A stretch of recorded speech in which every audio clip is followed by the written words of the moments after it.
Donc, application du modèle quantique à l'atome d'hydrogène, on va aller voir les solutions de l'équation de Schrödinger et on finira très brièvement par la représentation des orbitales atomiques.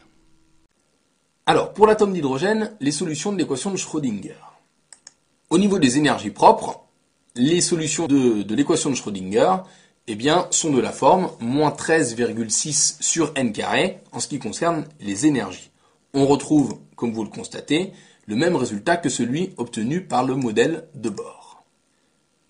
L'énergie est donc quantifiée, et dans le cas de l'atome d'hydrogène, j'insiste sur ce point, ce ne sera pas le cas pour d'autres atomes, mais dans le cas de l'atome d'hydrogène, l'énergie ne dépend que du nombre n, qu'on a déjà rencontré par ailleurs, et qui est le nombre quantique principal. N est un entier strictement supérieur à 0.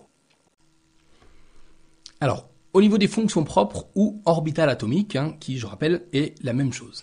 Elles dépendent de trois nombres quantiques. Un premier nombre quantique, le nombre quantique principal, n, que l'on a déjà rencontré, qui appartient aux entiers non nuls. Alors, au niveau des fonctions propres ou orbitales atomiques, qui, je rappelle, est la même chose. Elles dépendent de trois nombres quantiques. Un premier nombre quantique, le nombre quantique principal, n, que l'on a déjà rencontré, qui appartient aux entiers non nuls. Alors, au niveau des fonctions propres ou orbitales atomiques, qui, je rappelle, est la même chose. Elles dépendent de trois nombres quantiques. Un premier nombre quantique, le nombre quantique principal, n, que l'on a déjà rencontré, qui appartient aux entiers non nuls. Alors, au niveau des fonctions propres ou orbitales atomiques, qui, je rappelle, est la même chose. Elles dépendent de trois nombres quantiques.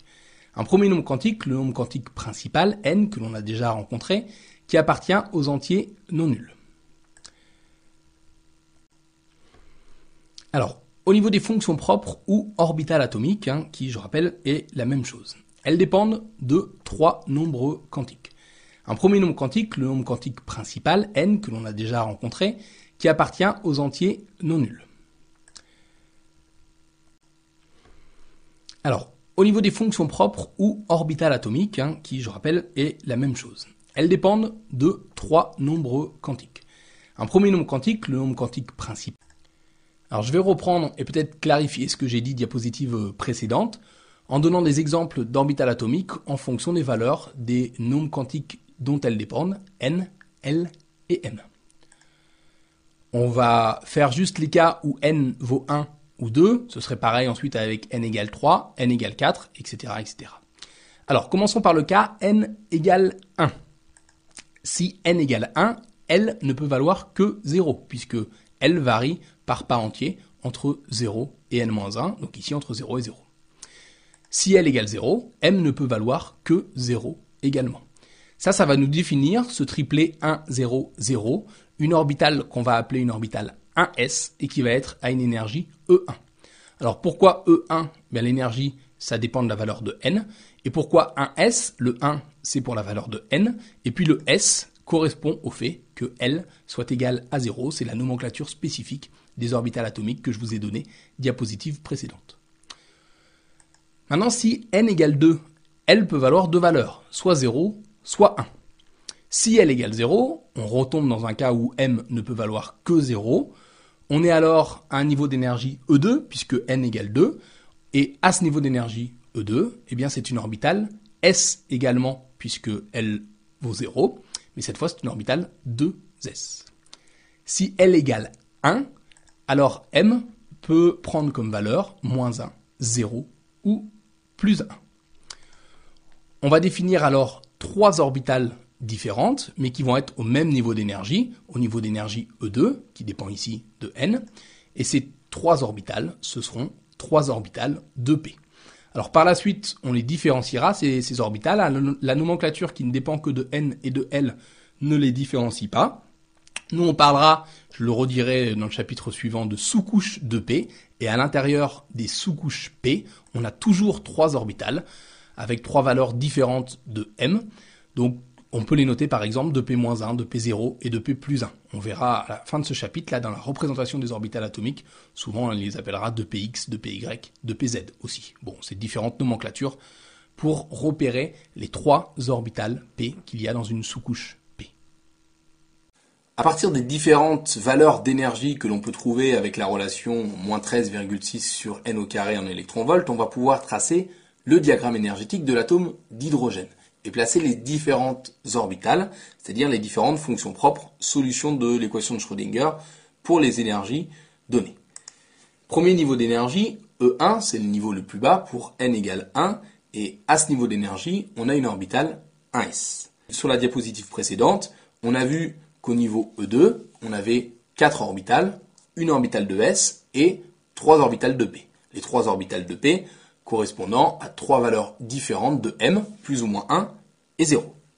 À partir des différentes valeurs d'énergie que l'on peut trouver avec la relation moins 13,6 sur n au carré en électronvolts, on va pouvoir tracer le diagramme énergétique de l'atome d'hydrogène et placer les différentes orbitales, c'est-à-dire les différentes fonctions propres, solutions de l'équation de Schrödinger pour les énergies données.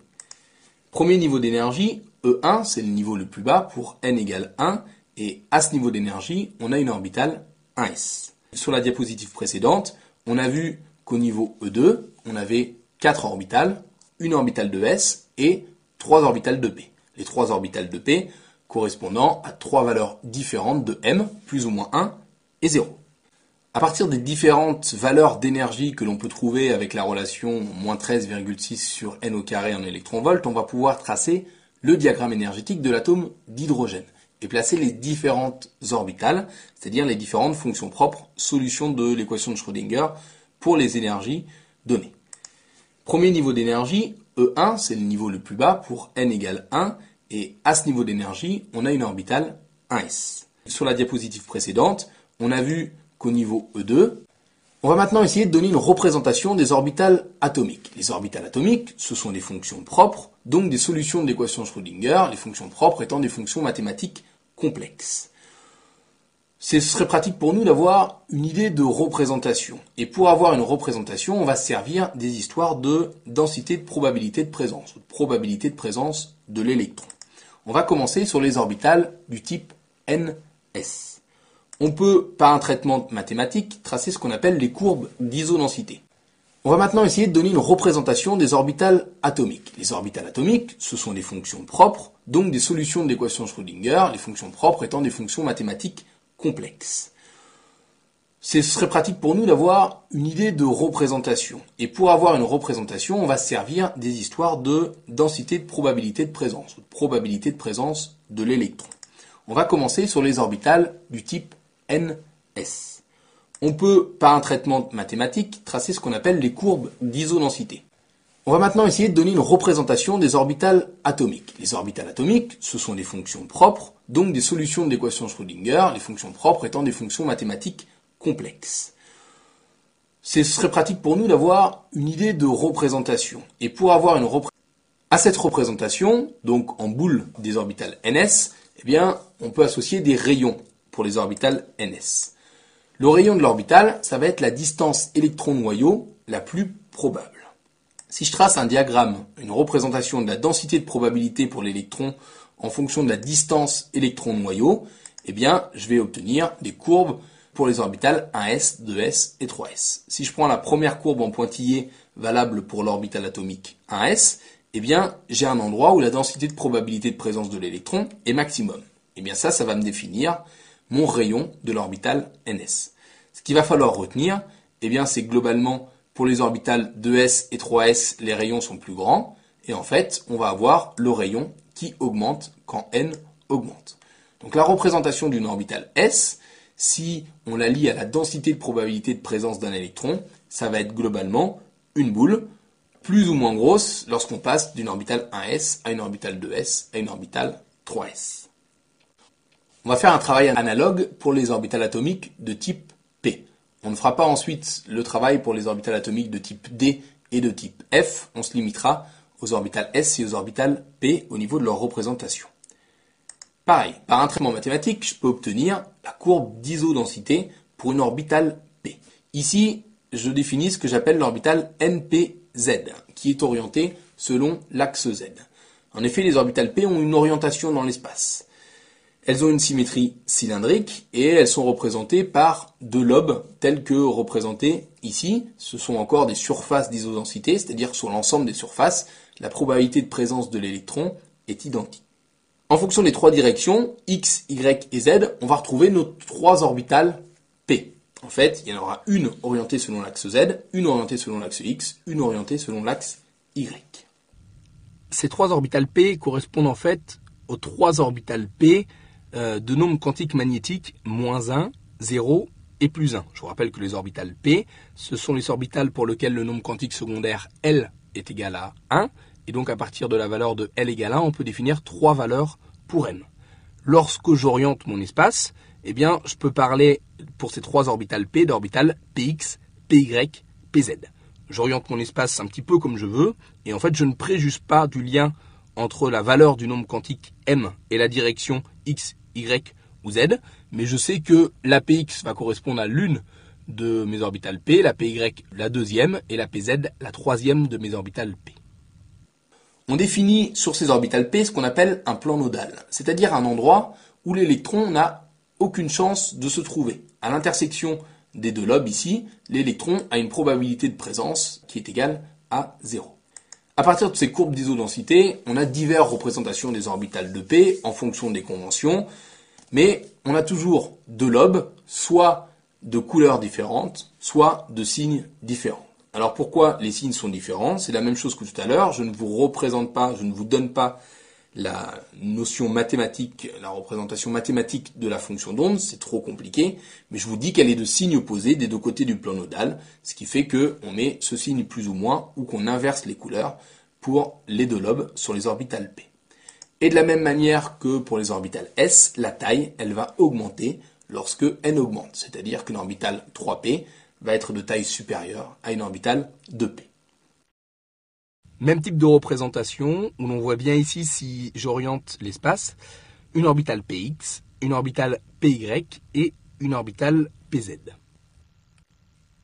Pour terminer ce premier chapitre sur les modèles de l'atome, nous allons voir ensemble les concepts importants et ce qu'il faut retenir de ce chapitre. Alors, le grand 1 présentait l'historique des différents modèles et la structure atomique de la matière. L'historique, c'est pas quelque chose à connaître, c'est une partie informative qui fait partie de votre culture générale scientifique, mais sur laquelle on ne vous interrogera pas directement. La structure atomique de la matière est quelque chose par contre de très important. Les concepts d'électrons, de protons, de numéros atomiques, de nombre de masses, d'isotopes, etc., etc. Au niveau du grand 2, on introduit des concepts que vous aviez déjà vus au lycée avec quelques notions en plus. Le but est de comprendre ce grand 2. On introduit différents concepts dont on se sert ensuite, mais aucune connaissance n'est directement exigible. Même chose pour le grand 3. Le grand 3, je vous demande en fait de rien apprendre. Pour terminer ce premier chapitre sur les modèles de l'atome, nous allons voir ensemble les concepts importants et ce qu'il faut retenir de ce chapitre. Alors, le grand 1 présentait l'historique des différents modèles et la structure atomique de la matière. L'historique, c'est pas quelque chose à connaître, c'est une partie informative qui fait partie de votre culture générale scientifique, mais sur laquelle on ne vous interrogera pas directement. La structure atomique de la matière est quelque chose par contre de très important. Les concepts d'électrons, de protons, de numéros atomiques, de nombre de masses, d'isotopes, etc., etc. Au niveau du grand 2, on introduit des concepts que vous aviez déjà vus au lycée avec quelques notions en plus. Le but est de comprendre ce grand 2. On introduit différents concepts dont on se sert ensuite, mais aucune connaissance n'est directement exigible.